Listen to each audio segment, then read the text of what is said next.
Welcome back, Gray. Hello. Oh, you sound chipper on this lovely British morning. Is it morning? I don't know when it is. We're not on Grey Standard Time anymore, my friend. No, we're not on Grey Standard Time, which is a shame.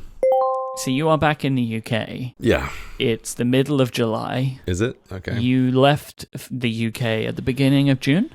Yes. I arrived back in the UK 6 weeks to the day from when I left. That's what happened. Is this the longest? No, it's not the longest trip you've taken away, is it? You've done longer than this. Well, I was trying to think about it. It depends a lot on what you mean by a trip. Like, there have been longer periods of traveling, but I think in the way that any reasonable person would think about what is a trip versus what is simply being nomadically homeless. Like there's a boundary there. Right. And I think if we're constraining it to trips, this is the longest trip I think I have ever done. Yeah, I think I can probably safely say that. There's a couple things that come close, but I think this is the longest continual thing that is still clearly a trip that I have ever done. I have this coming up too, actually, in just a few weeks. Oh, yeah? So I'm going to be in the United States of America for all of August. Huh, I didn't realize that. Yeah, this is something different for me. I have 3 independent events that I need to work, that I need to do. So I have 3 things that I have to attend during August. And I decided that I would just stay in America for the entire time rather than coming back and going back again. Because I've done that before, right? Where like, you've got something 1 week and then you've got a week break and then another thing. And I've done that. And it will kill you, right? It's like terrible. It just destroys it's the you. worst. Yep. So I've decided this time to pack up my bags for a month and go. So I'm ending it with a vacation, but the first 3 weeks are all work-related activities. So I was hoping that you could give me some kind of travel tips, life hacks for an individual who's going to be spending a large period of time away from home. You want life hacks? That's what you want? I don't even know how to do laundry. Like, how would you there are all these things. And like meals, do I eat in restaurants the whole time? Like, I don't really know how to handle this. The first thing is your simple decision to just stay in America. That is the correct decision. Good. Right? That's by far and away the best thing to do. And that's why my previous trip was so long. It was the exact same situation. Like, I had a bunch of things at inconvenient times from each other that maybe I could have gone back to the UK, but it would have been terrible. And I would have done something like 8 transatlantic flights in 6 weeks. And like, nope, not happening. It's a similar thing, right? Like, yeah. For me, like a bunch of conferences and then just some work-related meetings and activities that are better if I'm in person rather than at home. Yeah. So I totally understand how this can end up happening. And then this is also, at least I find, it becomes a little bit of a self-sustaining cycle, because once you commit to being in a place for a while, then you can start gathering up other things that are useful to do while you're there. Oh, yeah. Like, I'm spending a bunch of time in New York, which, just from a business perspective, could be very valuable to me. Right? So, exactly. There are things I haven't planned out yet, but I know it's going to be a beneficial trip. Yeah, that's exactly right. You can start making these things more useful than your time would be spent on a plane going back and forth, and then dealing with jet lag and all the rest of this. So yeah, I think it's a smart move to try to bundle things. This is why, like, the summers for me are always big blocks of travel, is because of this exact thing. Like, I find that the flights are very costly in every meaning of that word. Yeah. And so decreasing the number of flights and bunching as much together into one big block of travel is much more valuable to do than breaking it up into a bunch of little trips. And it's just interesting talking to other people that I know. I think the default human response is, if there is time enough to go back home, that you should go back home. But I really do urge people who travel a bunch to think about bunching things together into bigger blocks. Like, I personally find it much better to do, even if it's inconvenient for a long stretch. I totally understand that, right? Because I felt that way, and it's why I've done it in the past, right? Like if I have a week or 8 days or something where I could be at home, then I would do that. But like this particular trip, it's never more than like 4 days at a time, and that's just not tenable, right? Like I would be traveling for 50% of those 4 days. So right. It doesn't make sense. It just really just doesn't make sense. I don't think anybody will benefit from that, right? Like the reason I would go home is because I don't particularly want to spend 3 weeks away from a dinner. Like it's just not really a thing that I'm keen on doing. But the time that I would be here, I wouldn't be very great to be around. So like, you know, this is the end of the trip is we're taking a vacation together, which I think is a good way to cap it all off, right? Like we'll be away for 3 weeks, but then we'll be back together and going on a holiday, which seems just, I don't know, it seems better than like Myke being a zombie for a day and a half before he gets ready to go again. Because then there are still these things that are just more frustrating, you know, like for example, me waking up at 4:30 in the morning to go back to the airport, right? Like just nobody wants or needs these things in their life. So I'm going to see how it goes. I might hate this, right? But I think that this seems like the right course of action for this particular set of trips.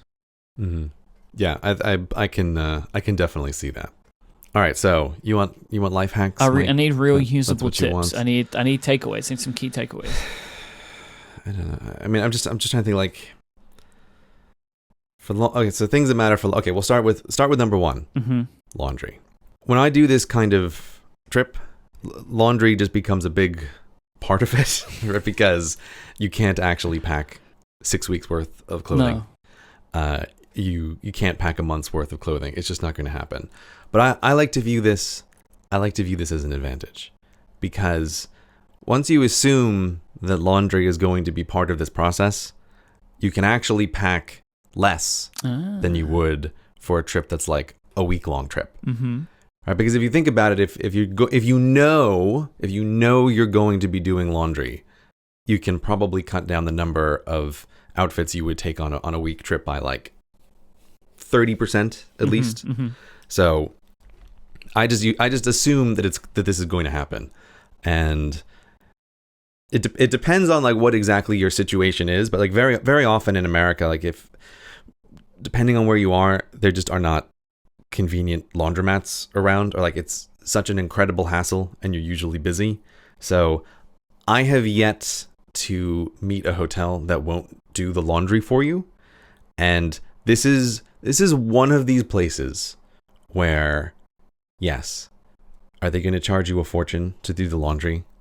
Of course they are, because they've got you, right? They have like a laundry monopoly in this little moment. Also, they should, because nobody wants to do other people's laundry. Yeah, nobody wants to do other people's laundry. No, people need to be paid handsomely for that task. Without a doubt. It's like someone's got to fold your socks, Myke. And I find that this is one of these things that if you can mentally get on board with the idea that you just accept that you're not getting like a deal on your laundry, and of course, if you went to a laundromat, it would cost less, but what you're getting is a bunch of hassle removed from your life, and a thing that just happens automatically. I tell you why I wouldn't want to go to a laundromat, Gray. Okay, tell me why. I know I wouldn't know how to use the machine, and I don't want to have to deal with not knowing how to use the machine. Well, right, like I would get there, and I like would be bumbling around, and I'd maybe need to ask for help. Like I don't want to be in the situation where I have a washing machine that I don't know how to use. I know how to use my washing machine, but I was taught how to use our washing machine. No one's gonna it's not gonna be just an implicit thing that I arrive at the laundromat and they're like, Mr. Hurley, come this way, let's show you the machine. That's not what's gonna happen. So like I'm gonna stand in front of this washing machine, and American washing machines are so different, right? Like you put stuff in the top. I don't even know how to do that. Right, like that doesn't make any sense to me. Yeah, gravity pulls it down. That's how it works. You hold the clothes over and you let go, and gravity pulls them into the washing machine. And then they just pop out the other end. Is that how it works? No, then just like one you pick shoot? them up. You pick them up out of the hole and you put them in the dryer. Yeah, I don't know, man. There's too many variables there. So I'm scared of the laundromat, honestly. Okay, look, well, I've got some bad news for you. Okay. Because when I say that I've never been at a hotel that doesn't do the laundry, many hotels will just take your laundry away and bring it back to you folded up in a little box, which is like a gift from heaven when you're traveling. Like, oh, thank God, it's a thing that I don't have to worry about. But if they don't do that, they will have a little mini laundromat in the hotel. And so you may, when I say doing laundry at a hotel, you may have to functionally use what is a laundromat just in the hotel. But it's very easy, Myke. All you do is you go to the front desk. You ask the nice person at the front desk to turn a $5 bill into a bunch of quarters, and you put the quarters in the machine, and it's essentially all automated. Like you will have almost no options except to put your clothes in the machine, feed the machine, and that's it. You see, the thing is, in the hotel, I would be more willing to ask for help, and I wouldn't feel so awkward, right? Like, if I needed help, I would ask the person at the front desk. But like in the laundromat, I don't know, it feels like a more intimidating experience for me to walk into this, room of people doing their laundry, and then I'm like, bumbling around in my Britishness, and I drop my top hat, and then it would be a nightmare. Yeah, but you got to make that work for you, Myke. You just be like, I'm from a foreign land. We don't have laundry machines. Please help me. So I should, basically what you're saying is I should walk in there with like a Union Jack waistcoat. Yeah, exactly. That's what you need to do. Tip everybody off right at the beginning. Yeah, that would work best for you. But you won't really have to do that because the hotel will just handle it for you. Great. And that's the number one thing. And I guess especially this summer for me with the conferences that I was at. I cannot tell you what a mental relief it is to just have this one part of the problem just handled. Yeah. It's like, great. My bags are lighter, but my clothes will always be clean because I'll just, every other day, I'll hand the hotel that I'm at a bag with some small amount of laundry, and it will just be returned and everything will be fine. So that's great. That's really great. That's set. Okay, so next, 2 of the 3 weeks, right? I am going to be working. I'm just working as normal in hotels. The 3rd week, I'm staying with Steven, my co-founder, and I'm going to be working from his office. Some people do let me work in their offices with them, which is just really nice. It's just a good thing to do. So you're office surfing? That's what you're doing? So I'm just going to be working in his office because he offered. Because he's kind, it's a good thing, right? Like, you got a friend, you need some time to spend in an office, and he's like, I'll bring a desk in for you. We'll work together in the office. Some people are just really good about that sort of stuff. So we're going to do that for the 3rd week. But for the other 2 weeks, I need to be working as normal, but I'm living in the hotel. Right. Where do I work? Do I stay in the hotel, or do I go to places? Okay. All right. It always depends on the hotel. Okay. But one of the things I really like about traveling and being at hotels is exploring a new hotel, because I have yet to find a hotel that doesn't have some kind of nice area to work in, but it's not always obvious where this area is. You saying you spend time in the business center? Is that where you go? Well, okay, so some places will have business centers, right? And that can be very nice. But very often the business centers are terrible, confined areas. It's a printer and one computer in a closet. Yeah, so it's not very nice. But almost every hotel has some kind of area that's like for people having meetings who might be at the hotel. And even surprisingly small hotels will have a little mini conference center of some kind. And I often find that you can either just like find these areas of the hotel which are essentially abandoned and you just use them. What are you laughing at? No, because I've been in those hotels where like you walk down a corridor and there's nothing there. There's nobody there. And it doesn't look like anybody's been there in 5 years. But there are these huge rooms. Like all of the San Francisco hotels that I've stayed in are like this. Yeah. Oh, yeah, yeah. Like there was one of the hotels I was at this summer. It's like I was just walking around, essentially trying to do this. Like I'm trying to find a place to work. And it's like, oh, there's a gigantic ballroom in the basement. And I was just like, just go down the stairs. All the doors are open. Like there's this whole place here. It's just lit up, but there's nobody here.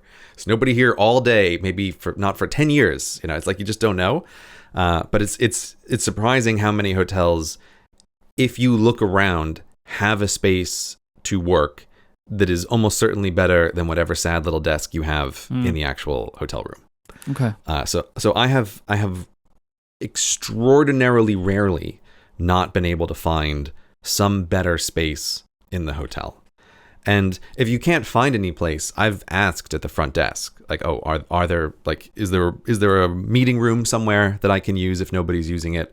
And, you know, usually if you're nice to the person at the front desk, they're like, oh yeah, whatever. There's some space that nobody goes into and it's fine. So do you not look for like cool coffee shops and outside places to work, or do you just tend to stay in the hotel? Well, what I'm trying to, the reason why I'm discussing the hotel here is I'm running under the assumption that you might be in a place where there's nothing around the hotel, which is useful, because like sometimes in America, particularly if you don't have a car, you can be a little bit isolated depending where you're staying. Well, so most of this time I'll be in New York City. Okay, so you'll be in New York City. Yeah. All right, well then it's a different thing. Like then you know, you can try to find cool hipster places to work in. What make you think that that's what I'm looking for? Well, I don't know. I just assumed that you'd go out on the streets and your hipster-dar would point you in the correct location to... You were close there. I think like hipstar would have been better as a pun. You nearly got it. Nearly got it. I think it was perfectly fine. But yeah, so like that can totally work. But I prefer, if I can find a guaranteed quiet spot in the hotel to work, I would usually rather do that because it's just like a more guaranteed space. Yeah. There's no expectation of you needing to leave because you haven't bought enough lattes, right? Like it's yeah. Yeah, even if it's just in the back of your mind, like what's the latte counter per hour here? Yeah. And yeah, it's like I've gotten a lot of really good work done in like weird abandoned places in a hotel. So that's why it's just particularly on my mind. And it's like a life hack, right? That's what you're looking for. So when you're in these weird abandoned places, are you also playing thunder sounds, or do you not do that? Depends. Depends on how likely I think it is that someone's going to walk by. I imagine like some attendant walking past the closed doors of the ballroom, just hears some person muttering to themselves with these thunder and lightning noises. That must be incredible. Yeah, this is how haunted hotel rumors start. All right, I have one last thing that I need your advice on for this trip, right? Okay. Food.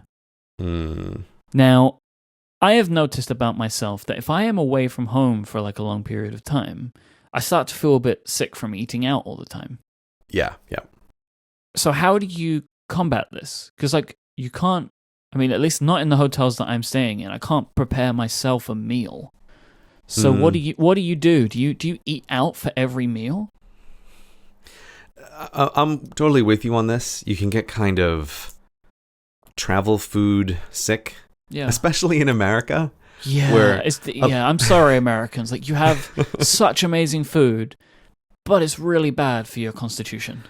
Yeah, and it can also be like this food is amazing, but also kind of plastic at the same time.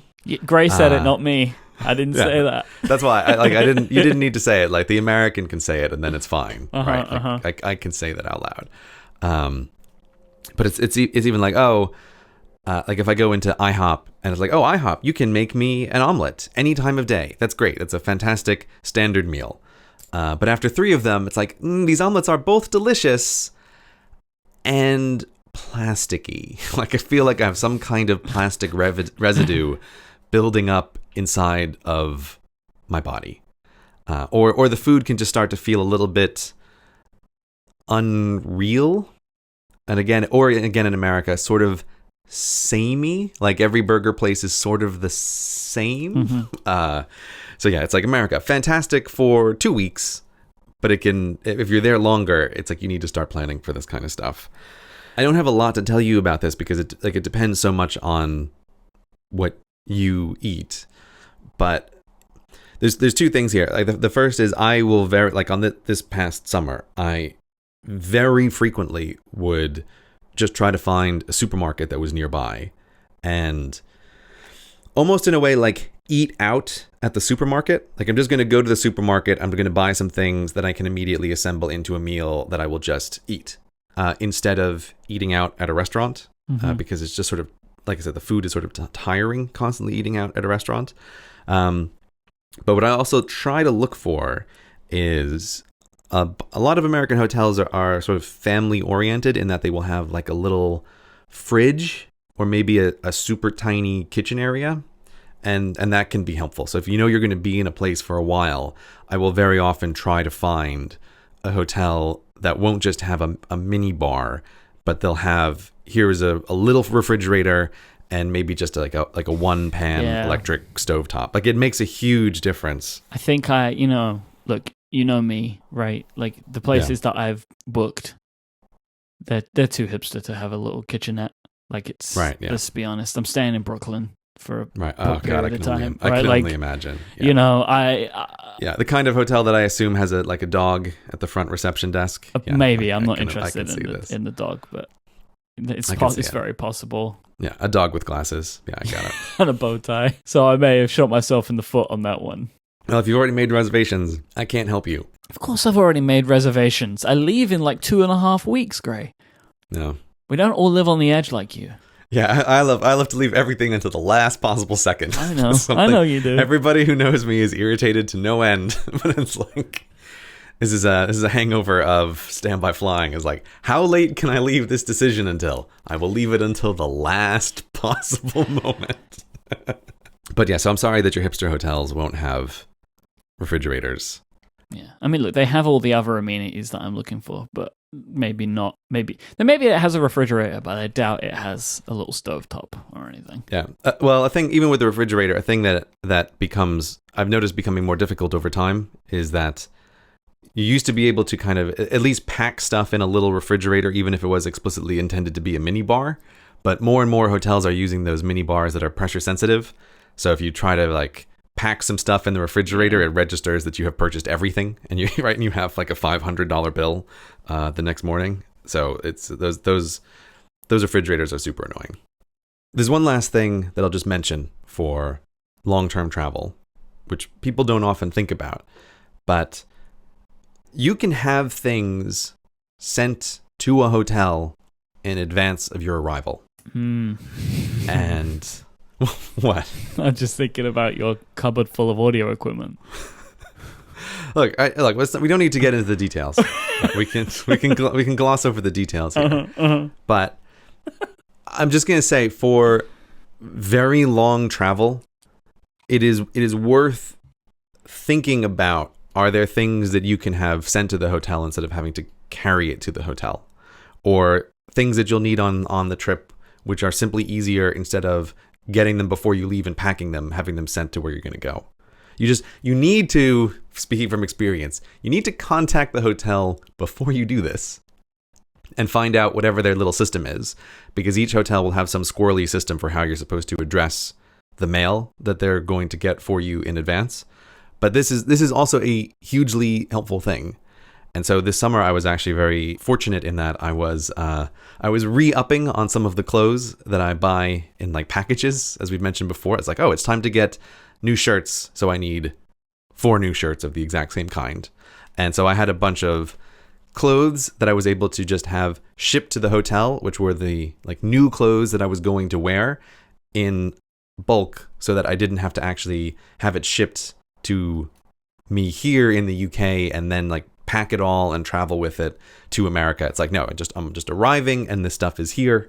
And yes, there may be some other like equipment or other things, who knows, that it's useful to have sent ahead of time. But it's just like, I just want to mention it because it's a thing that people don't think about, but it's useful to just have in mind, especially if you're doing a long trip, where I feel like it's very easy to overwhelm yourself with packing. Just to keep this in mind as a tool, that you can send stuff to a hotel in advance and they will have it for you when you arrive. And there may be things that you can do this with instead of having to pack them up and bring them with you. So just keep that in mind.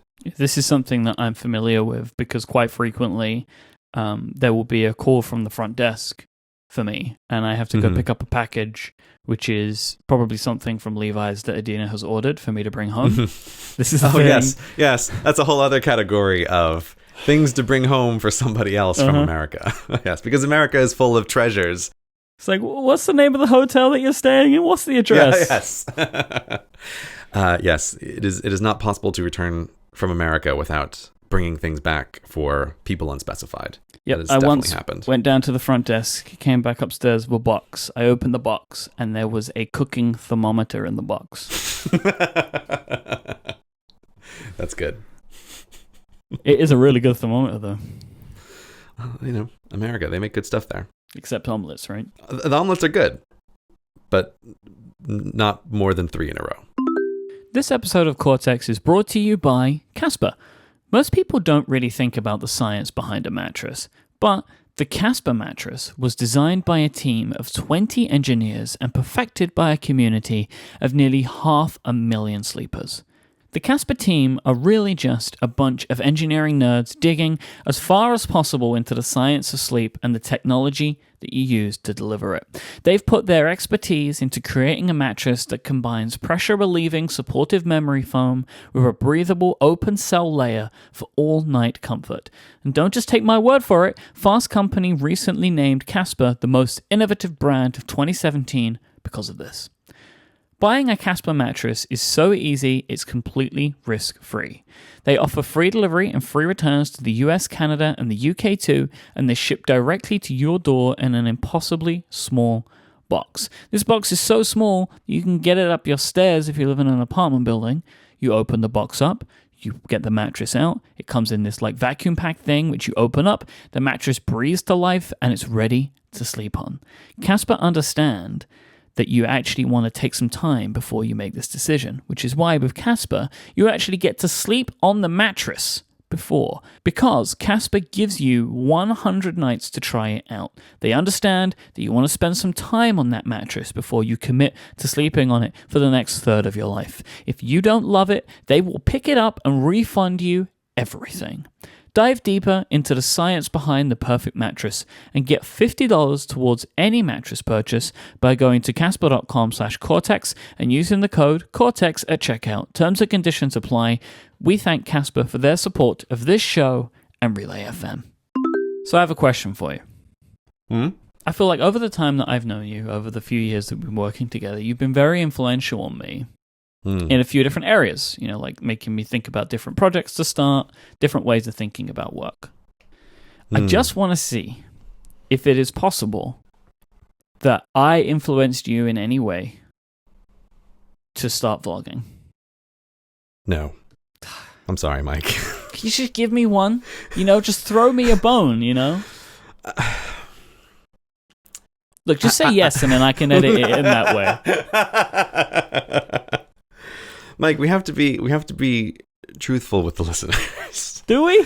And it's like I can hear it in your Myke voice, and I feel like I would love to give this gift to you, but if I give this gift to you, then like I'd have to like lie about all of the other questions you're going to ask me about vlogging, and so like we have to go into this truthfully. Well, you said there's absolutely zero influence from our discussions about vlogging, which pushed you into creating a vlog. Literally zero.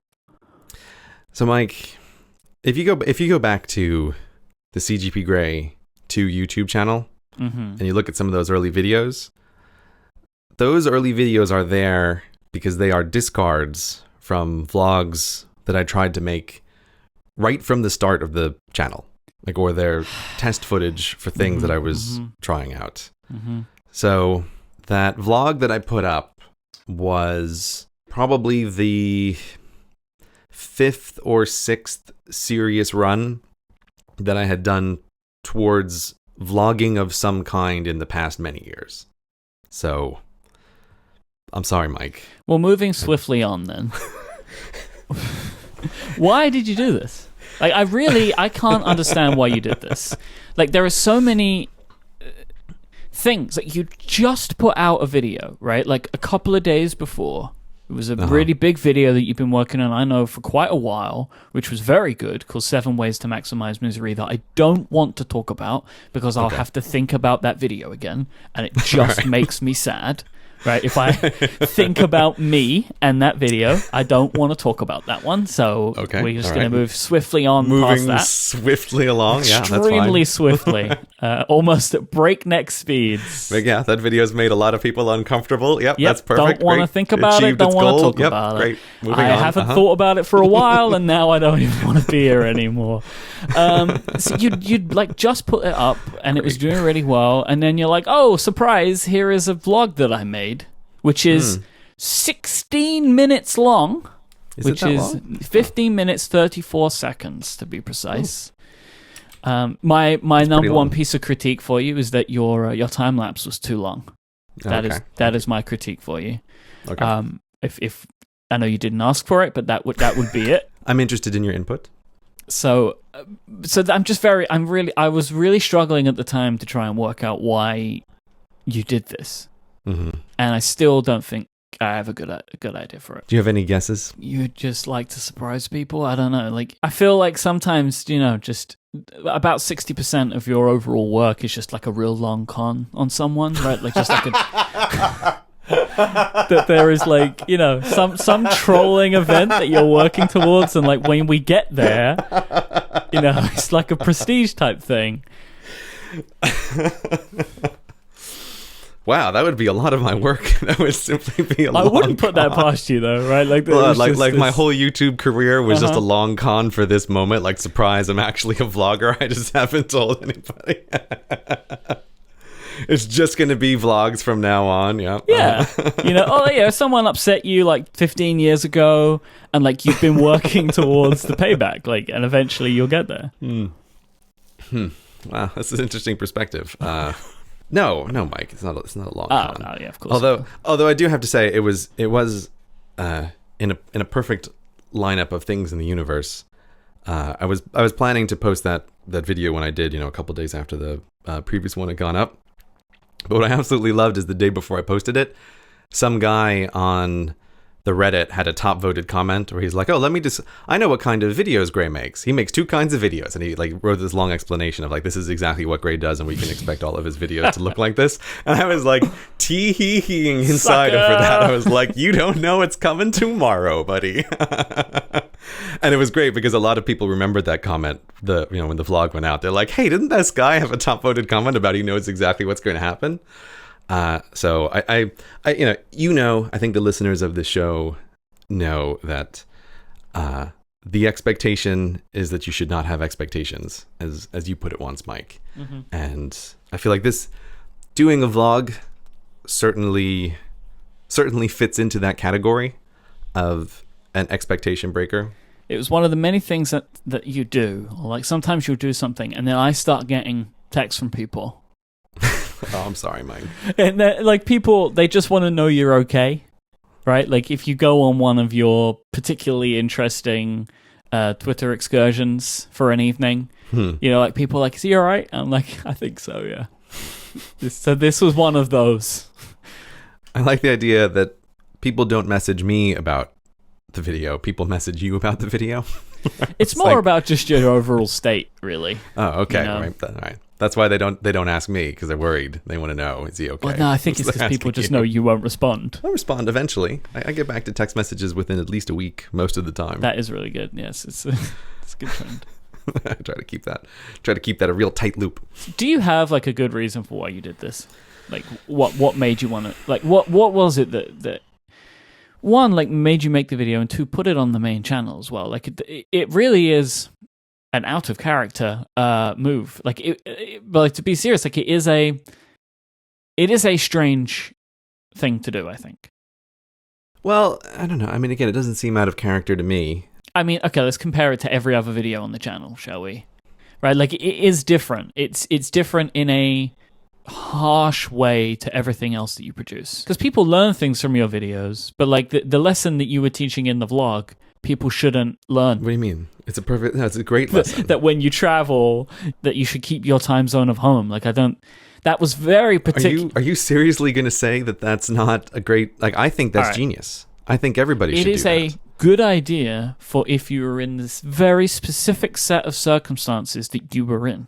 And very rarely when people travel are they in those exact set of circumstances. I think more people could get more utility out of this than you might be expecting, Myke. All right. I think this is great. Okay. I think this is a fantastic idea. Have you done it since? Well, I've only done one. Actually, wait a second.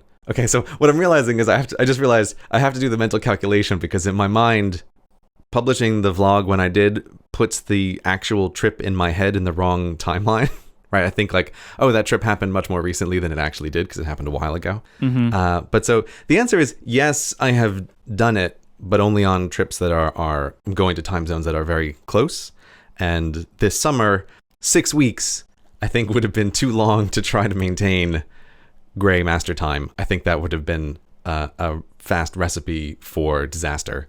So I have not had a short trip to America that it would make sense to do this. Right. But I feel like there are many trips to America in which this makes total sense, that this is the best idea ever. Was it under very specific circumstances?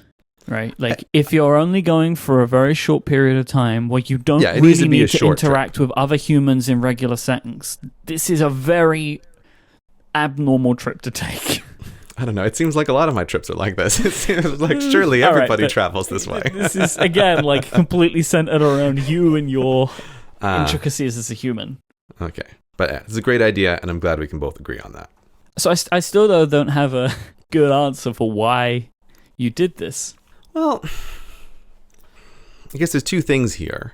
One of which is, if you go back to, again, some of the older videos on the CGB Grey 2 channel, where I'm doing like test footage of trying to figure out some stuff for vlogs, and you're seeing like little leftover bits. I'd always just kind of thought that there was some space on the channel for doing a different kind of video, something that wasn't animated explanation. And I had it in my mind that doing something like a vlog and talking about stuff, like there was some kind of space for this on the YouTube channel. But I could never quite figure out what that was. And so there's just a bunch of like aborted attempts over the years of kind of getting an idea and shooting some test footage and then realizing, oh, that doesn't work. I think actually on this podcast, I made reference to one of these attempts where I talked about, like, I did buy the Osmo because you recommended it. And I think I made a reference about like, shooting some test footage for something. And it's like, that was an attempt. I spotted that. I figured something was going on when you bought that thing, right? Because why else would you buy a gimbal? Right? Exactly, right? Like, what project is this for, right? It has a very limited number of uses. I think that's a good example of like acquiring tools over time. Each time I tried to make a run at vlogging, it didn't work for a bunch of different reasons, but this has been one of these things that has been on the back of my mind for forever. And this is one of these examples where, when I make reference to side projects, this is one of those kinds of things. Okay. Like I've been tinkering on something like this in the background. And like I said, this is maybe the 5th or 6th go at it, and I feel like each time I made a go at it, they didn't work at all, but I kind of figured out what part of a thing worked. Like, I'll give a perfect example. There is a monument in London, which is like it's a monument to animals in war. It's sort of on the side of Hyde Park, and a few years ago I made an attempt of shooting a thing talking about that monument. So I was trying to put together like, here's a thing that I can talk about something, but in sort of a more casual way, and I'll upload it to the channel. And I shot a bunch of stuff and recorded it and put it together. And when I was finished with it, I was like, all I've done is I've made it like a terrible version of the Vlogbrothers Thoughts from Places. I was like, it's so clear when I cut it together, like, this is what this thing was. And so I was like, okay, I'm not going to upload this because I don't think it's very good. And it's not just very good, it's also like a worse version of something else. But shooting that and getting practice for talking while I'm shooting a thing like that, it helped build towards something else. So I did this a bunch of times. Someone actually spotted in the vlog, because I'm always amazed at what people are able to spot in videos and in vlogs. But somebody spotted that in my Final Cut Pro library, there's another library that's called the Cardiff vlog, and it's like, yes, that was another aborted attempt at like a thing that I tried to do, but they were like, "Ooh, Cardiff vlog confirmed," right? And it's like, "Oh no, that's just a dead project that I haven't moved." But it's like on one of the screenshots you can see it there. But somebody was really excited about a Cardiff vlog. Sorry, guy, it's not happening. It wasn't very good. It probably lives in Cardiff. Let's be honest. Yeah, probably. So, like, I guess the most direct answer to your question is like, why did this thing happen? It's partly that it's just been on my mind for a long time, not a high priority project by any means, but something I've been thinking about.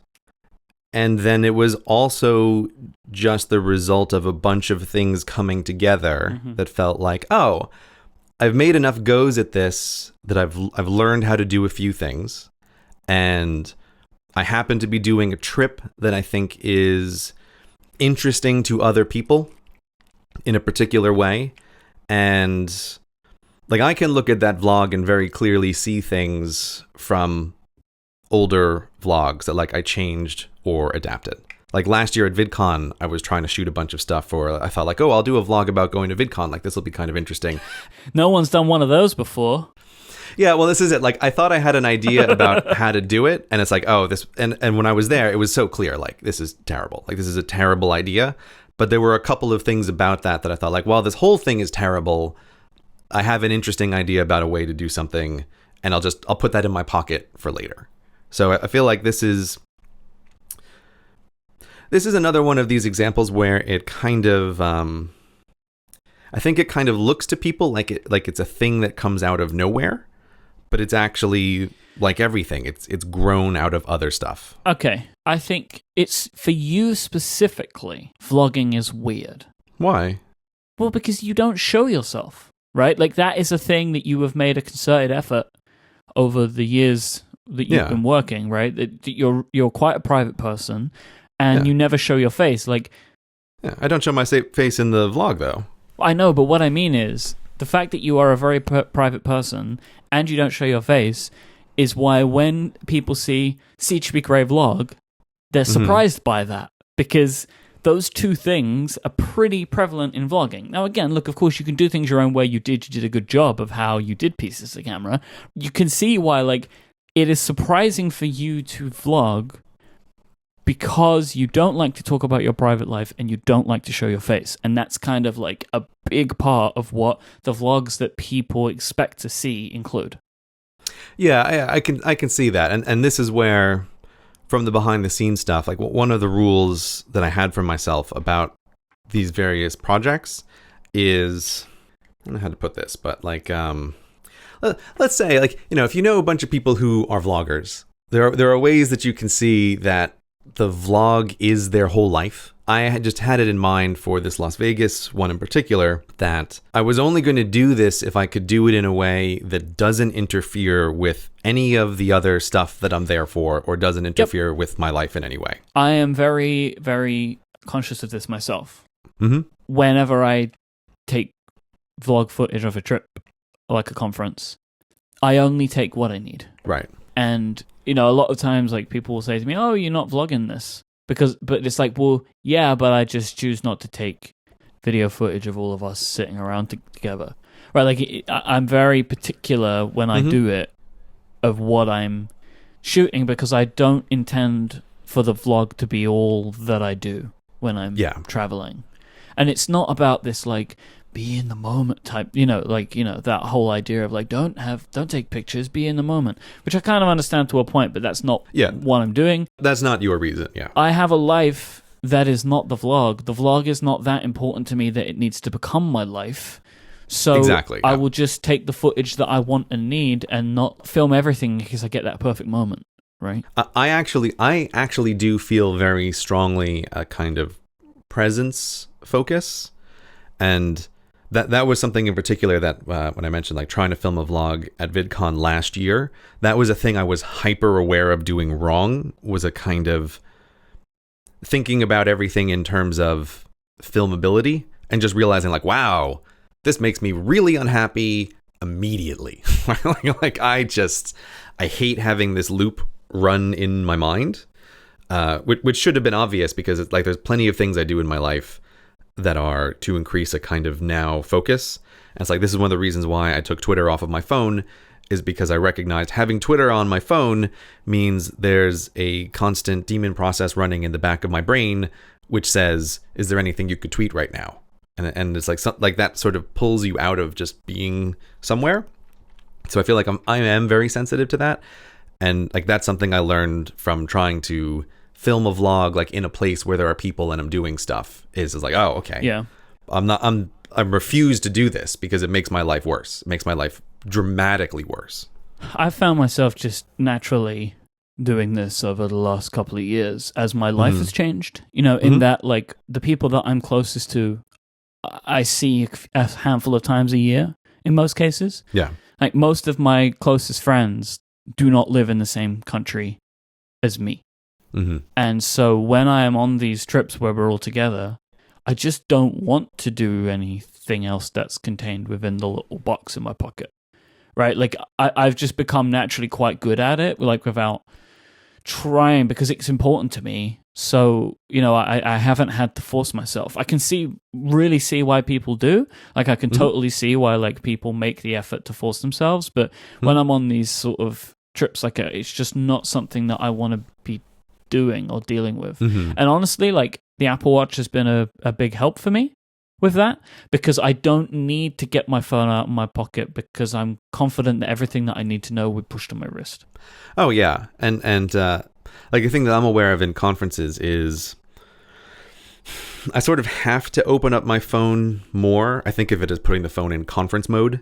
And like one of the reasons is there's a bunch of people, like, Twitter is a conferencing networking kind of tool. And so when I'm at a conference, I'm aware, like, oh, there's many people I follow who don't have my iMessage or phone details, but who might direct message me on Twitter. Yeah, like, of course. who then I'll meet up with. And so it's a funny thing, like, because the feeling that I had was when I'm at conferences, I have to have more notifications on, and my phone has to be more opened up than it would normally be.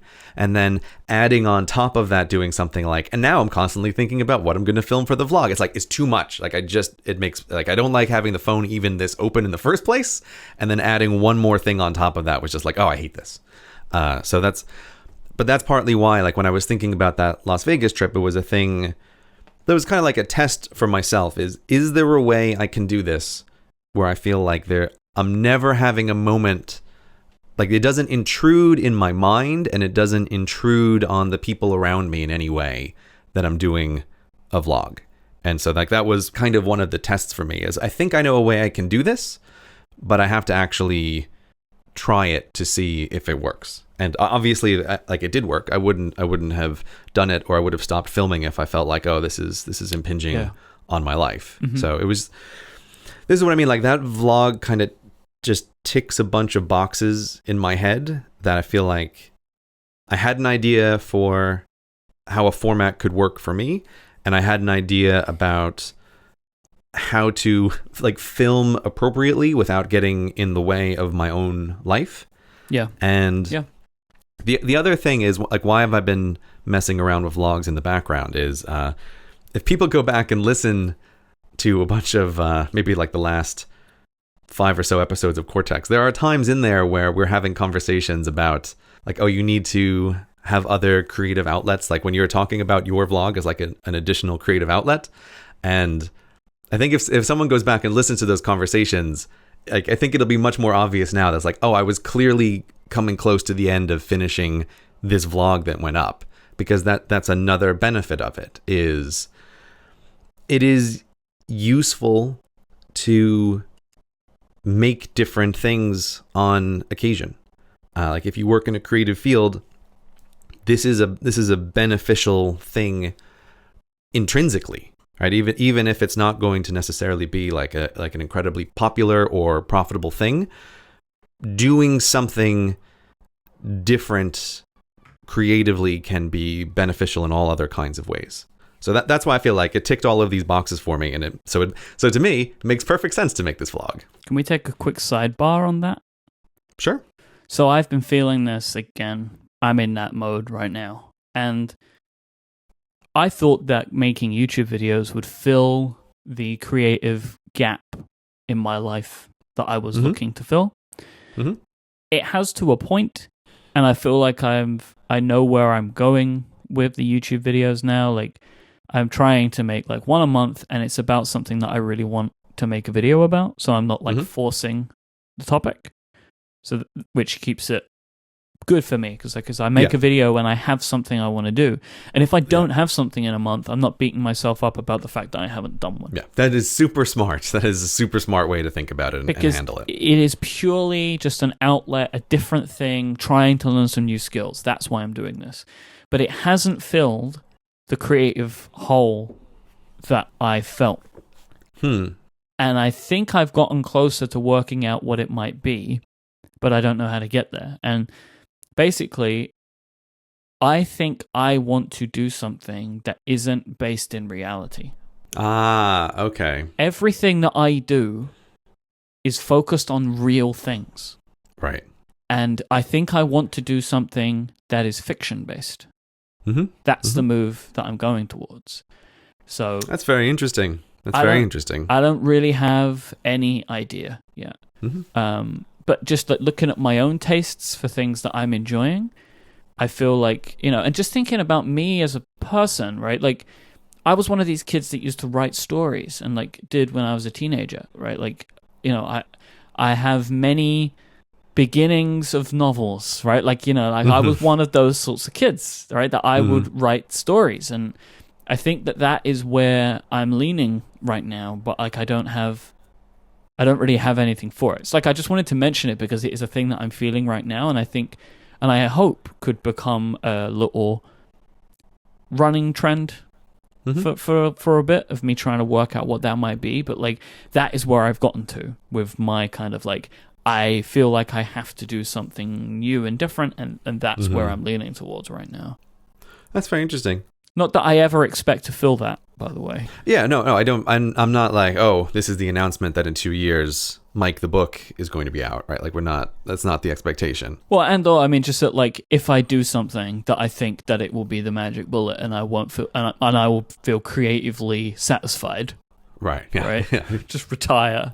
Yeah, exactly. You'll be sitting upon a lotus throne and like, oh yes, I've reached enlightenment. Yeah. No, I don't think that's the expectation. Like with all these things, I think it's good to be aware of that and to just have it in the back of your mind, and you can just turn on it for a while. Like that's the exact same thing with me for this vlog. It's like, I'm aware that there's a thing here. It's a background process now. Yeah.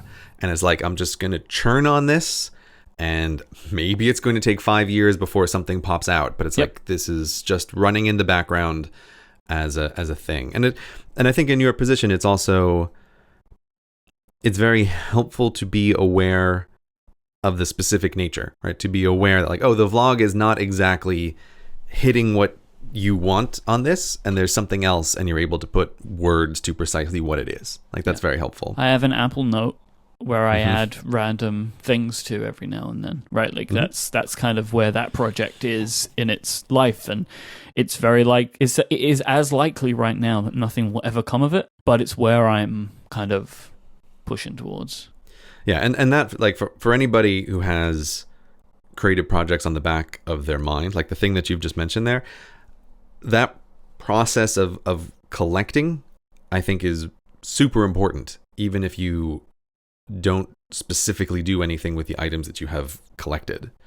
But this is where I feel like in many ways I'm almost a kind of digital hoarder, because for any of these like background processes, like I'm very aggressive about collecting thoughts and notes and links and sections of other things, like anything at all, and just putting it in a bin that is the bin related to whatever this project might be. And I think that's a great way to make it more active in your mind, as opposed to like, oh, someday I'll write a screenplay. It's like, well, actually just have a note called screenplay and just put whatever in there. Like put lines from a movie that you like, or just random thoughts that you have. I think the act of collection is disproportionately valuable to the value of the collection itself. This episode of Cortex is brought to you by Blue Apron, the #1 recipe delivery service with the freshest ingredients. Blue Apron's mission is to make incredible home cooking accessible to everyone while supporting a more sustainable food system. They set the highest standards for ingredients whilst also building a community of home chefs. For less than $10 a meal, Blue Apron delivers seasonal recipes with fresh, high-quality ingredients to make delicious home-cooked meals in 40 minutes or less. Each meal comes of a step-by-step, easy-to-follow recipe card and pre-portioned ingredients. And by shipping just the right amount of each ingredient that you need, Blue Apron is also reducing food waste as well. Their freshness guarantee promises that every ingredient in your delivery arrives ready to cook, or they'll make it right. You can choose from a variety of new recipes every single week, or let Blue Apron's culinary team surprise you with some fantastic meals. Right now, you'll be able to cook food like creamy shrimp rolls with quick pickles and sweet potato wedges, seared chicken and creamy pasta salad with summer squash and sweet peppers, or maybe even fresh basil fettuccine pasta with sweet corn and Cuban pepper. There's no weekly commitment, you only get these deliveries when you want them, and you can check out this week's menu and get 3 meals for free with your first purchase, including free shipping, just by going to blueapron.com/Cortex. When you cook at home, you'll be able to learn some fantastic new skills that you can apply to anything that you cook. You get to keep your recipes on their great recipe cards. You can even repeat them if you want to. Maybe you're only just going to get a handful of recipes from Blue Apron every week, and then you can use your newfound skills to cook even more. But with Blue Apron, you're going to expand the knowledge that you have, as well as just making lovely food. You're going to love how good it feels and tastes to create incredible home-cooked meals with Blue Apron. So get started today by going to blueapron.com/Cortex. We'd like to thank Blue Apron for their support of this show. Blue Apron, a better way to cook. So going back to the topic at hand. Oh, right, yes. If we can put on our business hats for a moment. Business hats. I think that CGP Grey is in the viral video business. Oh, is it this conversation again? Yeah. You are in the business of making videos that go viral. Like, that is, whether you intend to do that or not, like, that's the business you're in. Now, a vlog of you going to Las Vegas is unlikely to go viral, and if we're looking at the view counts, didn't. So from a business perspective, did you achieve the goals that you intended when you made this video? Right? Like, it is not a 1.7 million views video. Right, like, it is a extremely respectable number. A number I would be very happy to achieve. But, like, in the trend of your videos, it's not so much. And I wonder, kind of from a business perspective, how you feel about the performance of the vlog. Well, from a business perspective, this is maybe one of the worst business decisions I've made in my entire career. This is kind of what I was angling towards without saying right. it, but yeah. Time and money investment for this one must be a show, right? Oh, yeah. I really think this might be literally the worst thing I've ever done in terms of a pure ROI calculation. But as we have established many times, yeah. I think people have an expectation of you which is different. It's not all about the ROI, right? Yeah, it isn't. But this one is especially bad. It's especially bad. I mean, for God's sake, like, if you want to consider all of the aborted attempts before this one came up, like, let's not even think about how many hours this equipment represents. Yeah, equipment, like all of that kind of stuff. And then it's like, I didn't put this video up on Patreon. It didn't have an embedded sponsor at the end. So it's just like, this has got to be by far and away the worst thing in terms of return on investment at all. However, I feel super happy about uploading this video. I was a little uncertain about how it was going to be received. And I did a very different thing uploading this video than I normally do when I upload videos, which is that I actually, as part of the big long travel that I was doing this summer, when I arrived in America, I was actually visiting my parents first. So I flew into North Carolina, and I had actually exported the final version of the vlog on the plane, on the flight over, which really kills your battery. But so I get to my parents' house, I connect to their Wi-Fi, and I uploaded the final version of that vlog. And then I just pressed publish. So I told my parents, like, oh, I have something I just need to do for a few minutes. So I uploaded it, hit publish, and I thought, great, Because what I'm locked into now is I've just arrived to visit family. It would be the rudest thing in the world to be on my computer constantly checking and seeing what's happening. So it was locking myself into not having any ability to look at the reactions or see how it was going for essentially the rest of the evening, because I hadn't seen my parents for quite a while. What an interesting form of online-based torture that you performed on yourself. I did it for the exact reverse reason, because it's such a lock-in that it simply removes the option to even think about a thing. So right. I genuinely didn't even think about or worry about it, because it's just like, this is not going to happen. Like, you're not going to see your parents for the first time in many months and be sitting in front of them hitting Command R on a web page to see how the stats are doing. Like, it's just out of the question. So I think I didn't actually look to see how anything was doing until at least 6 hours later, when my parents had gone to bed. So it's very different, because I think it was discussed on one of the much earlier podcasts. Like, I often like to have a little command center to see how things are going when the videos go up, because they're infrequent enough that each one is disproportionately important. But my feeling was, I was super happy with the results. Like, I had mentally calculated, I thought, if I get 250,000 views on this thing, mm-hmm. and I all I wanted was a 75% like to dislike ratio on the actual video itself, I thought that'll be a huge win. That was kind of my mental Oh, you did way placement. Better than that, didn't you? Oh yeah, but that's what I mean. Like, as far as I'm concerned, this was like incredibly successful. In some ways, this may be the most successful video I've ever had in relation to my feeling about uploading it, right? I see. Because it's like, when you upload a thing that's different, I'm aware that, you know what people don't like, Myke? Change. Yeah, they don't like change. Any kind of change, right? Change for the better, no good, right? They don't like it. And so I thought, like, I could be looking at a video where people are just reflexively hitting the downvote button immediately. Like, I could be having a video where it's 50% dislikes, and then that becomes a thing that kind of feeds itself. So I expected a bunch of people to not like it because it was change and it was different. And I also was anticipating, I mean, one never knows the mind of the algorithm, but I was walking into this assuming that since this video was probably going to have a bunch of people hitting it, realizing it's something that's different, and turning it off immediately, that this might get recommended to very, very few of my subscribers. That the algorithm would clock this right away as a video that just doesn't do well because everybody closes it at a super small proportion of the time. So that's why, like, I was really expecting much lower and worse numbers than I got. So that's why I feel thrilled. And then add on top of that overall the commentary was ridiculously positive. I think that's partly a side effect of the algorithm probably not recommending it to the less intense members of the audience. Yep. Like, that's my guess, is that there's sort of a self-selection bias there. But I feel like, great. Like, I'm perfectly happy with that the people who wouldn't have liked it didn't get recommended it, and the people who did like it did. That's perfect. So I feel like it's really? Yeah, exactly. Like, 2 thumbs up, algorithm. Thanks, algorithm. Yeah, that's exactly what you're supposed to do.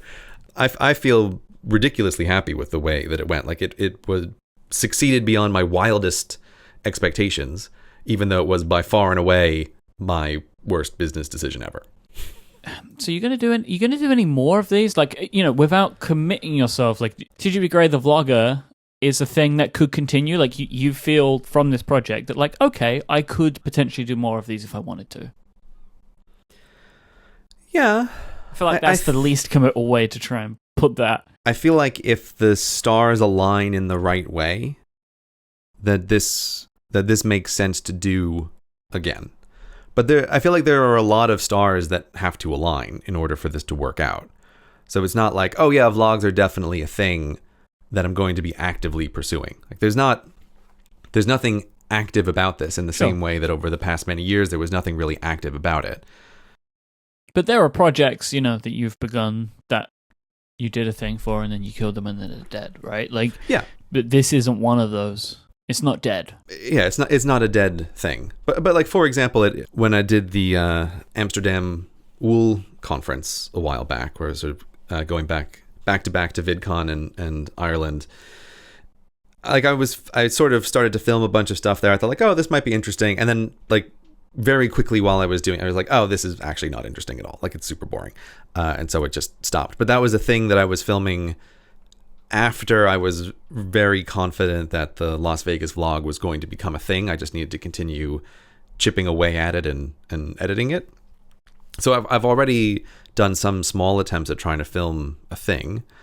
But yeah, I just think it has to feel like it's a thing that I can film without interfering in my life. Yeah. And that has to have some level of interestingness. I also need to, I think, set expectations that Las Vegas vlog will almost certainly be, if I ever do another vlog, the most interesting vlog by a factor of 5. Like, just to be real clear, to set the expectations for people. Like, if another vlog comes out, you should expect it to be way more boring, like a regular vlog. That's one of the reasons why like this worked out as one in particular. It's like, oh, it's so clear that this might be a thing that people are interested in. So future vlogs, way more boring. That should be the expectations. But yeah, so I guess that's me saying I don't rule it out, but it's not something I'm actively pursuing. And because it is such a terrible return on investment of my time, it's also not something that could ever be any significant amount of the way that I spend my time. Mm-hmm. Like I would literally rapidly go out of business if I spent a whole bunch of time on vlogs. Like, not as an exaggeration. Like Greg Industries would have to shut its door if I'm like, I'm a vlogger now. So there are many constraints, but possibilities in the future, I guess. I look forward to our future collab, Gray. It's gonna be great. Oh, do you? Mm-hmm. Well, you can keep that in your mind. You can hold on to that as a thing you can look forward to, possibly forever. Well, fun fact, we already have. So, what? You provided a piece of footage for my WWDC vlog. Oh yes, that's right. That's right.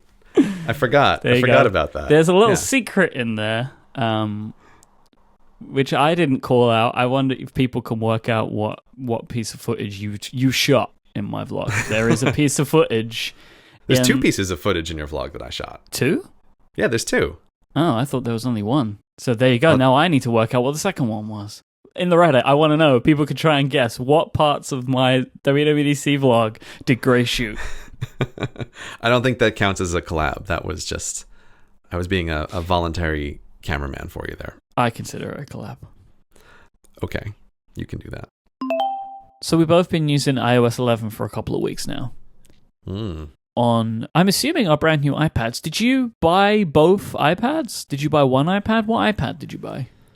I am currently running the iOS 11 beta on my 10.5 inch iPad that I picked up while I was in America. Mm-hmm. I did not pick up a 12.9 yet because I didn't feel like traveling in America with my MacBook Pro, a 12.5 inch iPad and a 12.9 inch iPad. That's too much. It's like, I thought about it. Don't get me wrong. Like, it crossed my mind.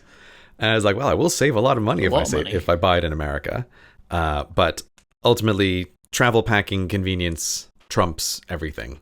So I have not used iOS 11 on the big iPad. I've been using it exclusively on the 10.5 inch. And I have been using the 10.5 as my exclusive iPad while traveling for, I guess, close to 5 weeks. Close to 4 weeks. That's what it is. Yeah. So I've been using it for quite a while. That's my situation here. It's a pretty great iPad, right? That 10.5. It is pretty good. It's close to perfect. It's close. It didn't make it, but it's close. Yeah, that is a bit how I feel. I really like it. It's a great machine, but it does just fall short of the mark in a variety of ways for me to possibly replace the 12.9. But it is a machine that I could recommend to anybody. Like, I think it's just like if I didn't know anything about someone, they said I need to buy an iPad, which iPad should I buy? The answer is 10.5 inch iPad Pro. Yeah, there's zero question. it's so much better than 1 inch bigger, right? Like than the one that came before it. Like that extra inch goes a long way. Like the screen feels fantastic. You know, how much of the screen ratio there is to the body is brilliant. There's just like, you know, if you're coming from the 12.9, it's hard to lose the resolution, right? Like it's hard to lose the 2 full-size apps next to each other that you get from the big one. But if you're coming from anything else, like you would have to make a real strong case for me to recommend the 12.9 to you instead of the 10.5. Yeah, you need a good reason to use that one. It's wonderful. Yeah, the thing that I miss the most is the larger screen, simply for the kind of thing that I mentioned before. Like when I'm thinking about stuff, I like to have a big piece of virtual paper in front of me to draw on and make notes and think about stuff. And I was aware this summer there were a bunch of times where I was like, oh, I'm in a thinking kind of mood. Let me sit down. And the 10.5, I just felt like I feel a little cramped on this screen. So I'll be very happy to get the full-sized one. But the 10.5 is a great machine, and if I have to do traveling in the future where I need to bring my MacBook Pro, I will always bring then the 10.5 as the companion iPad with it. And if I'm ever able to travel without the MacBook Pro, then it'll just be the 12.9 only. Like that's what I can see is the current travel configuration going forward. Yeah, because I will be taking my MacBook with me on my trip in August. I'm going to be taking the 10.5 as my usual work machine. Yeah. It's a really great pairing. No, I really like it. Fantastic. Beautiful thing. Let me tell you though, that 12.9, the screen. Yeah. Oh, great. It's real good, man. With the true tone on this on a screen that size, everything is so wonderful.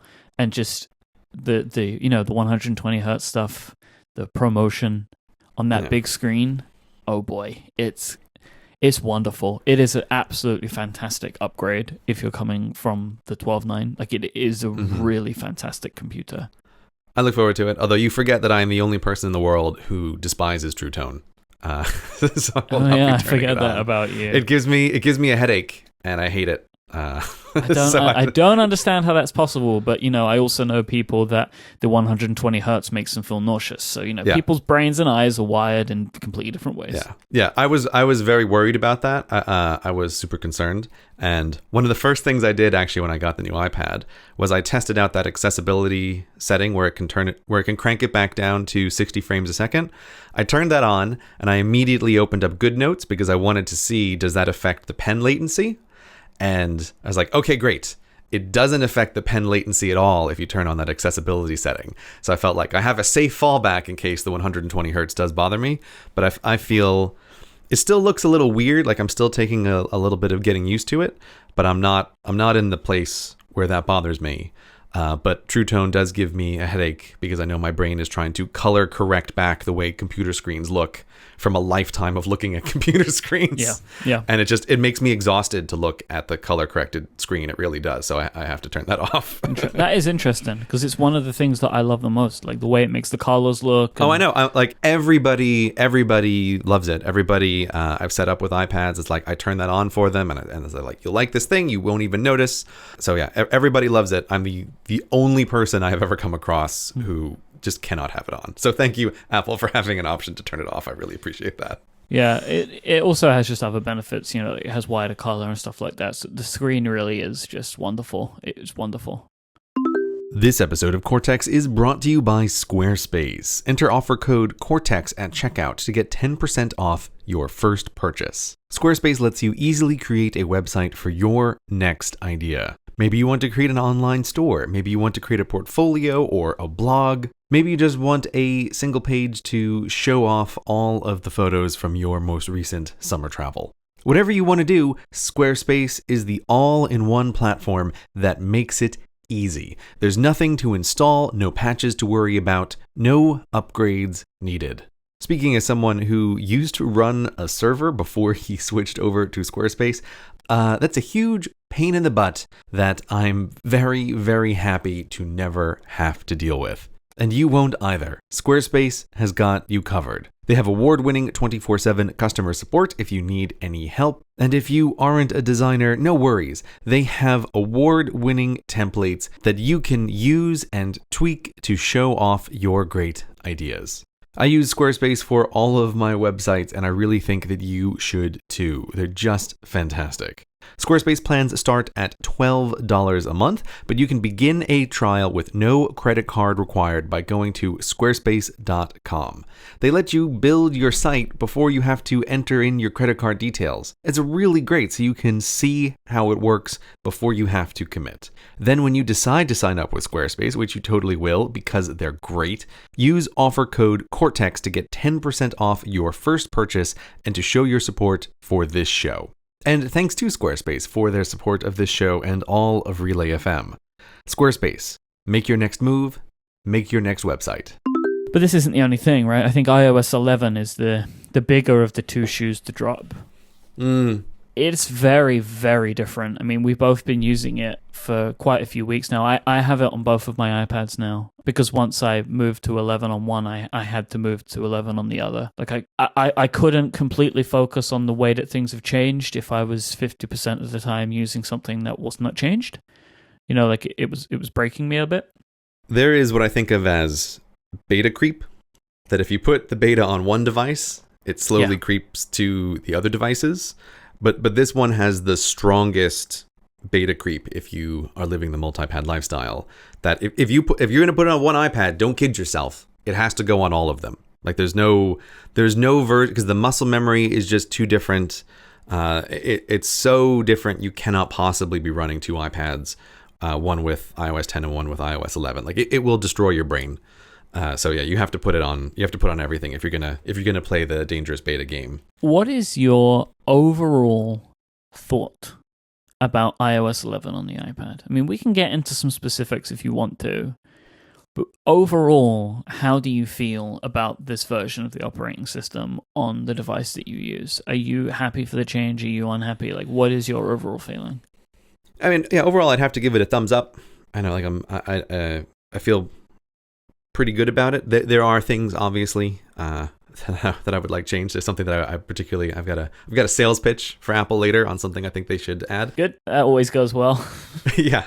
Well, it did go well last time. That's actually. 1 point. So. We have a 100% success rate on that. Yeah, and I oh god, now you're gonna break the streak.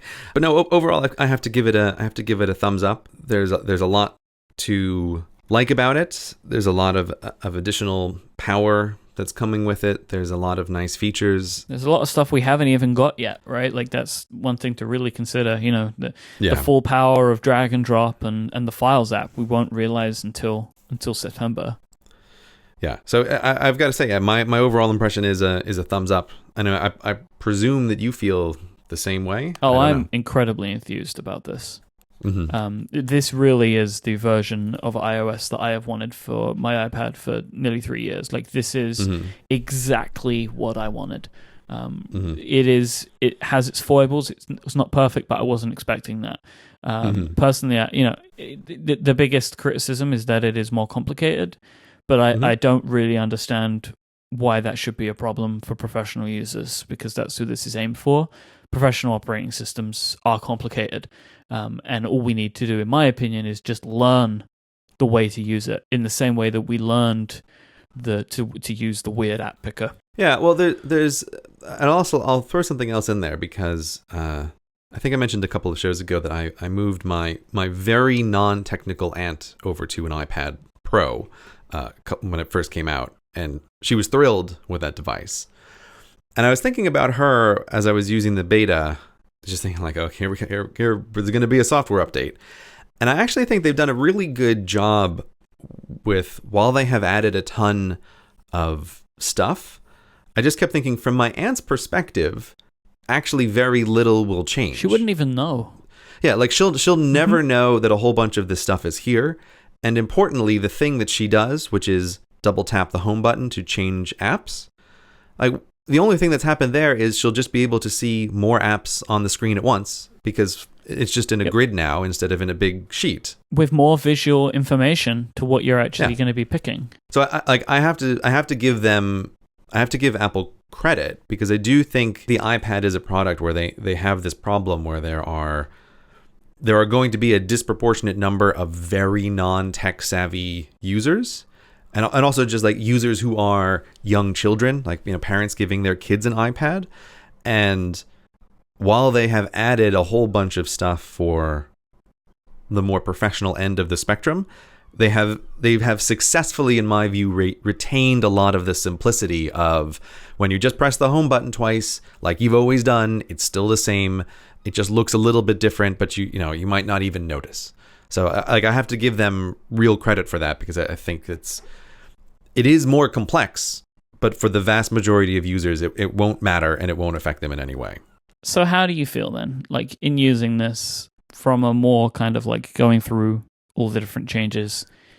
How do you feel about the dock and multitasking and all of the changes that have come with it? How do you feel about kind of the real rethink, I think, that Apple have gone through for how we should be using our apps on our iPads? So, again, overall, big thumbs up. I like a lot of the stuff that they have done. I love the ability to now have the smaller app on the opposite side. It's nice to be able to have a way to sort of use 3 apps at once, where you can have 2 on split screen and pull another one out from a little drawer. Like that's very nice. I think the dock is actually a really great improvement.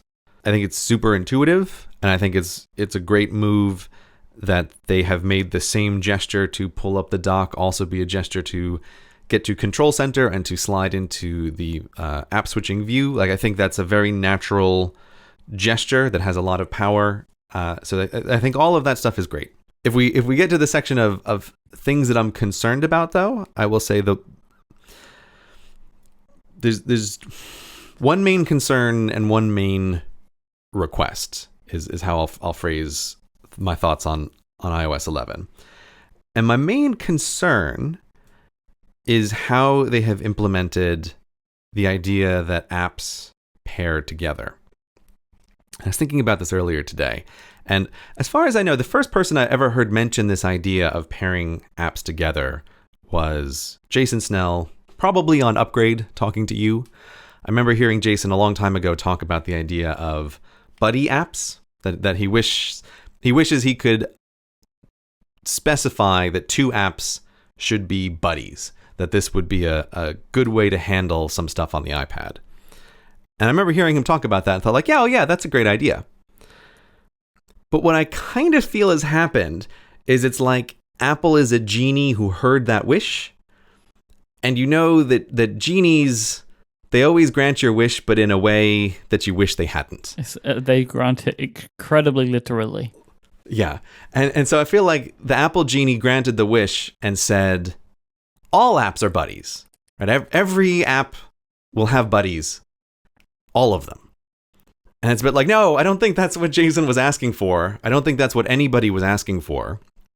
So there's this really, really fundamental assumption in the, like, I don't even know what to call it, but in like the metaphor of how apps are arranged, or the metaphor of how you're moving through this iOS space. And this really fundamental assumption is that there are stable pairs of apps that will just always go together. And in my several weeks of using iOS, I have just found that to be a totally invalid assumption. That in my own workflow and the way that I use apps, there's no pair that has become a stable pair in this arrangement. It's like everything is constructed on the fly as a pair, or I want to switch between a few different things. And so this ground level assumption that an app exists as a pair with one and only one other app is concerning to me, because it seems like it's such it's just built that way. Like, oh, of course, this is a stable arrangement for iPad users. And maybe I'm an outlier here, but I just don't find that to be the case. And I'm very curious to know, in your time using it, like, have you found that there are stable app pairs that you just leave alone, that you don't break apart and you switch back to? No, but I don't think of it the same way that you are. Okay, tell me how you're thinking about it. I consider it as a state-saving thing. Mm-hmm. So, and also, I don't believe that even Apple are considering this from the perspective of, like, you have these two apps that will always remain locked together. Mm-hmm. I think it's just purely I have been using these applications side by side, so when I switch out to something else and come back, they should remain until I break it. Right? Mm-hmm. Like that's kind of the way that I've been thinking about this is like these applications, they are paired, they are buddies until I break the pairing. And if I come back to an application later on and it's in its pair, it doesn't bother me. I just close the other application, which is very simple to do just by dragging the little divider, or I bring in a new app to pair with that application.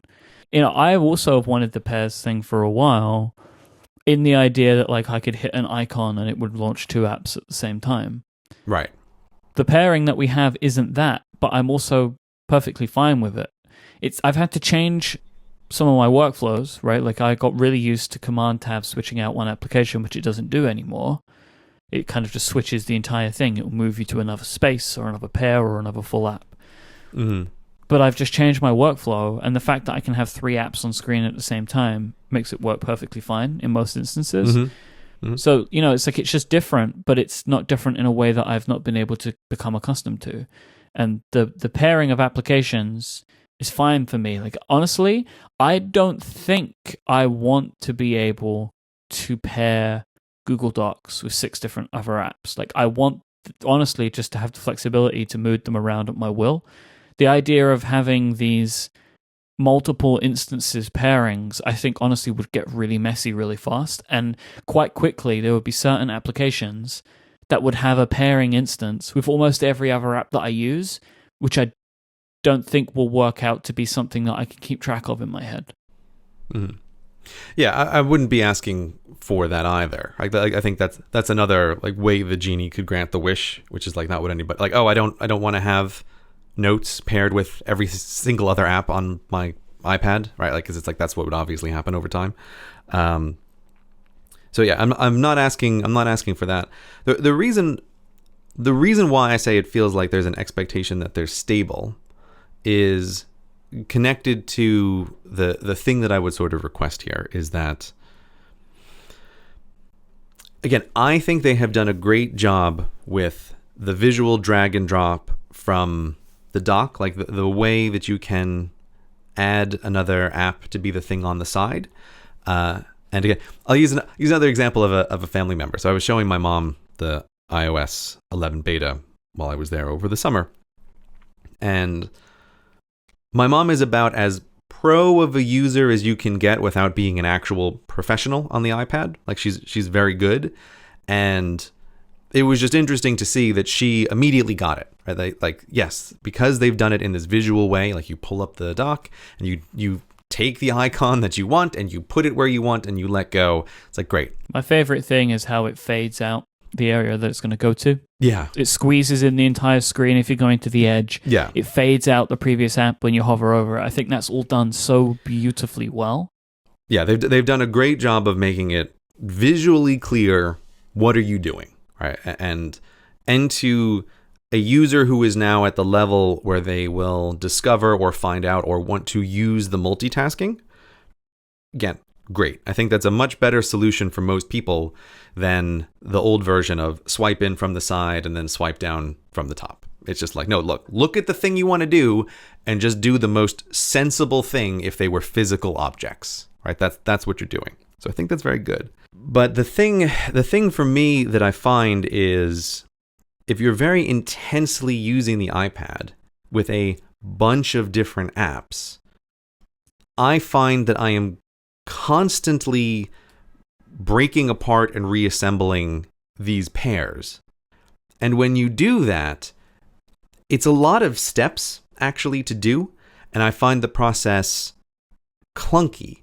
So there's no way to do it quickly, and that's why to me I have this feeling like these things are buddies and they're not expecting you to be very rapidly, say, having mail on one side and 3 or 4 other little apps that you're working with on the other side. Like it's clearly not designed with that idea in mind, that there's like one main thing that you're using and you want to keep that on screen, and there's other things on the side that you want to keep swapping in. Because I find it clunky, and part of the reason is because there is this state change between, if you're using the external keyboard, you have your hands on the keyboard and then you have to reach on the screen, and then it's hands back on the keyboard. It's not quick to do.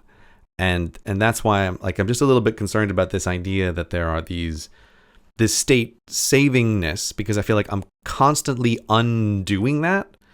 Like I'm undoing the previous state things were in just constantly. And it's a bunch of steps. Like it's, the fastest way to do it, if there's not an app that's already on your dock, is actually a bunch of steps. Like it's Command Space to bring up Spotlight. You start typing in the words to try to find the actual app. You then put your finger on the result, but you have to wait a second for it to pop. So now we've introduced a time delay. That's part of the long tap, which brings it under your finger as opposed to just opening that app straight away. And then on the Spotlight screen, you drag it to where you want it to go. But again, you have to wait to watch the background pop either in the way you want it to go in or show that it's going to hover. You can let go, and then you have to dismiss Spotlight. It's sort of 7 taps and hands on and off the keyboard and 2 periods of waiting to swap out an app. And I think that is, for an action that may be performed 100 times a day, I think it's far too long. Like I think it's too many steps. And while dragging from the dock and placing is great for, I guess what we call like the low end pros, I don't think it's a good solution for someone who is replacing their laptop with an iPad. I think it's just too many steps to do a thing that you're going to want to do a whole bunch of times. I hear your complaint. Do you feel my pain, Myke? Yeah, but I don't agree with the idea of changing it. I think trying to implement a way to do this with like an app changing over or keyboard shortcuts being able to change the stuff would add an additional layer of complexity, which is stronger than the one we currently have. Like, how do you define where the app goes? Because I would be very confident in the fact that now you can move things where you want to put them. You would want to be able to define where the app is going to be, and trying to do all of that from the keyboard over time would become quite complex. Right? Like if I can swap my apps left and right, hitting Command Tab changing one of them might not necessarily change the one that I want it to change. So then I have to perform some other action to make sure that it's going to be in the place that I want. That's all going to be tricky. And I understand the idea of like, you need to bring up Spotlight and hold and drag, but I think it honestly is a more elegant solution than anything else that I've tried before to attempt to do what this is trying to do. Yeah, elegant, yes, because it's all visual. Like I will totally grant that, but quick it is not. So I've been thinking about this a whole bunch, because here's one thing. It's like, okay, we're in beta season now, and I often think people sometimes think like there's going to be major changes in betas, but in my experience, Apple's just refining stuff. Yeah, especially at the point that we are right now. Yeah. It's very unlikely that they're going to make any significant change. Yeah, I don't think there's... And the thing is, with all of the betas, there have very rarely been actual significant changes. Like, they're looking for bugs. They might adjust some minor things, like they changed some of the behavior with their bizarrely confusing notification screen. It's like, but it's very minor stuff. So I've been thinking about this a lot, about what is a suggestion that I could make that I think would solve the problem that is also within the universe of possibility of the kind of thing Apple might add into an actual beta. So here, because it's like, I'm not asking for a big rewrite of this thing. Again, I think this whole multitasking paradigm is overall a great solution that's hitting a lot of different people on a lot of different levels, which is very hard to do. So I'm not coming along and saying like, oh, you should totally abolish this foundational analogy of state saving or buddies, right? Like I'm not even remotely suggesting that, because I don't even think that would necessarily be a good idea. Here was just my only thought for what I've been thinking of as like a search and swap, right? Because it's like we have drag and drop. This is great. Like we need a search and swap for professionals. So here's my proposal, which has the minimum number of changes that still achieves the goal of how do you get an application that is not on your dock on screen as fast as possible just for professionals who would look for this thing, not expected to be used by normal users. My suggestion is when you pull up Spotlight and you search for an app and you have that app selected with the little highlight bar that you can pull down, I think at this very moment, all I would ask for is a keyboard shortcut. Command left arrow puts that highlighted app on the left side of the screen. Command right arrow puts that app on the right side of the screen. Mm-hmm. Command up puts it in the floating position on the screen. That's what I think is the minimum way to do this successfully in a way that is actually achievable in the current beta state. That would be pretty perfect. Like, I would be really happy with that. Yeah, it allows you to swap out either side. I think it's a pretty understandable keyboard command. And you don't have to take your hands off the keyboard to put an app anywhere on the screen. So that's my pitch to Apple.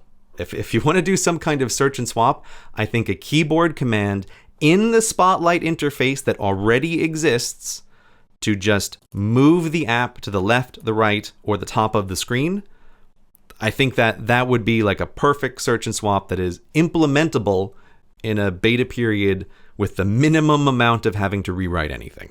I fully endorse this message. Oh, thank you. This is really good. I thought you were going to push back on this one. No, because this is super low friction. It's not changing anything. It's keeping what I think is actually a really good system in place.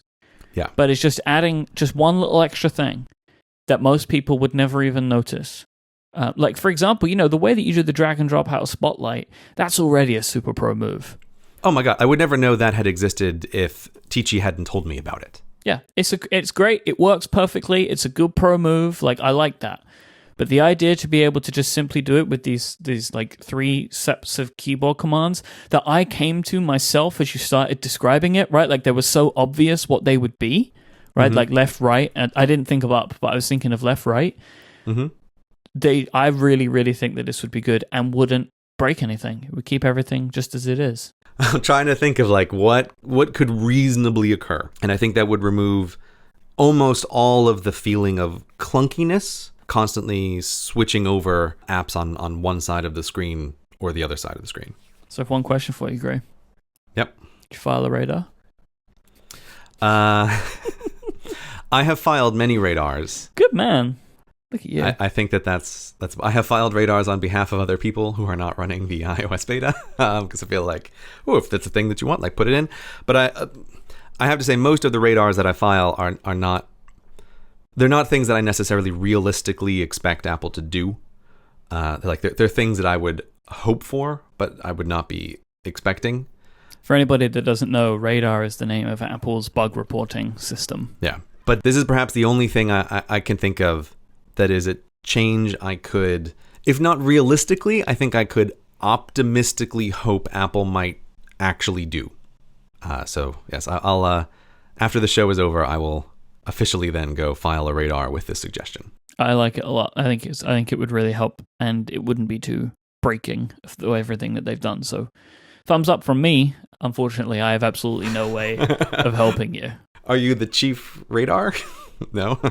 Funnily enough, no, can't help you, but I can endorse it for anything that means.